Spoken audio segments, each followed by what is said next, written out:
Hi hello வணக்கம். இது உங்கள் சிவி ஜோன். ஸோ எல்லாரும் எப்படி இருக்கீங்க? இப்போ பார்த்தீங்கன்னா பயங்கரமான விஷயம் சம்பவம் லைவில் போயிட்டுருக்கு. அதாவது மார்னிங் ஆக்டிவிட்டியில் முதல்லாம் பார்த்தீங்கன்னா நல்ல காமெடியாக அந்த மாதிரி விஷயங்கள்லாம் போகும் பழைய சீசன்லாம். பட் இங்கெல்லாம் பார்த்தீங்கன்னா இந்த சீசனில் பர்டிகுலராக காலையில் மார்னிங் ஆக்டிவிட்டி டாஸ்க் மூலமாகவே எல்லாருமே அப்படியே தீப்பொறி திருமுகமாக மாறி ஒருத்தர் அடிச்சுக்கிட்டு மூஞ்சி அப்படியே பார்க்கும்போது டெரராக தான் இருக்காங்க. காரணம் இந்த மாதிரி ஒரு டாஸ்க்கு கொடுத்துட்றாங்க. நல்லா நோட் பண்ணிங்கன்னாவே தெரியும். இன்றைக்கி அதே மாதிரி ஒரு டாஸ்க்கு பப்பட் டாஸ்க்கும் கொடுத்துருக்காங்க. பப்பட் மாஸ்டர் யார், அவர் ஆட்டி வைக்கிற பொம்மை யார் அப்படின்னு ஃபஸ்ட்டே வந்து தர்ஷிகா வந்தாங்க. ஸ்ட்ரெயிட்டாக வந்து தீபக பொலபலம் போலந்தாங்க. அந்த வீடியோ போட்டிருக்கோம், போய் பாருங்கள் லாஸ்ட் வீடியோ. ஸோ இப்போ பார்த்தியா விஜய் விஷால் வந்தார். விஜய் விஷால் யார் சொல்ல போகிறான்னு நான் ஃபஸ்ட்டே கடிச்சிட்டேன். ஏன்னா விஜய் விஷால் ஜாக்லின் சொல்லுவாங்க, ஜாக்லின் விஜய் விஷால் சொல்லுவாங்கன்றது தெரியும். இப்போ அந்த மாதிரி தான் போயிட்டுருக்கு. ஸோ வந்தார், செம்மையாக கலெக்டர் ஜாக்லின். அதுவும் இதில் என்ன கொடுமைனா சௌந்தர்யா பண்ணுற அட்டுழியங்கள் எல்லாத்துக்குமே ஜாக்லின் தான் காரணம் சொல்கிற பாருங்க. அதுதான் கொடுமையாக இருக்குது. என்ன சொல்கிறாருன்னா, இந்த பப்பட் மாஸ்டர் நான் யாரை பார்க்குறேன்னா ஜாக்லின். அவங்க தான் வந்துட்டு பொம்மையை வந்துட்டு எல்லாருக்கும் கீ கொடுத்துட்ருக்காங்க. கீ கொடுத்த பொம்மையை ஆடிட்டு இருக்கிறது யாருன்னா சௌந்தர்யா அண்ட் ரயான்னு சொல்கிறாங்க. ஜெஃப்ரியை சொல்ல, ஏன்னா ஜெஃப்ரிக்கும் ஒரு நம்ம விஜய் விஷாலுக்கும் ஒரு கனெக்ஷன் இருக்குது, ஒரு அண்டர்ஸ்டாண்டிங் இருக்கு இல்லையா?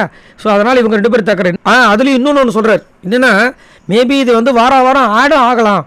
அதேமாரி யாரெல்லாம் ஆட் ஆகிறாங்களோ அவங்க வெளியும் போகிறாங்க, இந்த மாதிரி வேறு சொல்கிறார். அதாவது ஜாக்லின் கூட யாரெல்லாம் வந்து ஒட்டி உறவாடுறாங்களோ அவங்களாம் ஒருத்தவங்க பார்த்தீங்கன்னா பிக் பாஸ் வீட்டை வந்து வெளியே போயிடுறாங்க. அது நீங்கள் கண்கூடாக பார்க்கலான்ற ஒரு பெரிய விஷயத்தை போடுறாரு பழி மாதிரி. அதுக்கப்புறம் என்ன சொல்கிறேன்னா, சௌந்தர்யா கிட்ட வந்துட்டு நார்மலாக நீங்கள் பேசிங்கன்னா அவங்க ஓகேவாக தான் இருப்பாங்க, புரிஞ்சுப்பாங்களாம். ஆனால் இந்த பப்பட் மாஸ்டர் பண்ணுற வேலையால் அவங்க சொல்கிற விஷயத்தில் இவங்க மண்டையில் ஏற்றிட்டு சௌந்தர்யா கிட்ட போய் இப்போ நம்ம பேசுறதுக்கு பயமாக இருக்குது. அவங்க சில நேரம் அப்படி ரொம்ப ஆர்ஷாக பிஹேவ் பண்ணுறாங்க.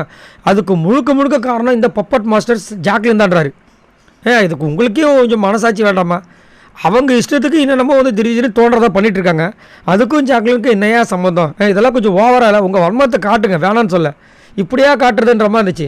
அது வேறு இல்லாமல் என்ன சொல்கிறாருன்னா, அவங்க வந்துட்டு சௌந்தர்யாவை மட்டும் அந்த மாதிரி பண்ணலையாம், ரயானையும் அந்த மாதிரி பண்ணுறாராம்.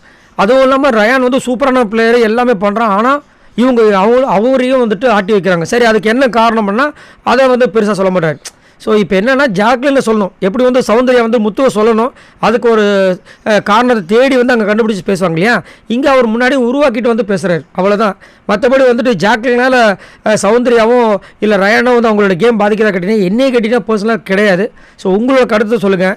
இந்த ஜாக்லின் விஷால் இவங்க ரெண்டு பேரில் யார் தரமான கண்டஸ்டன் நீங்கள் நினைக்கிறீங்க?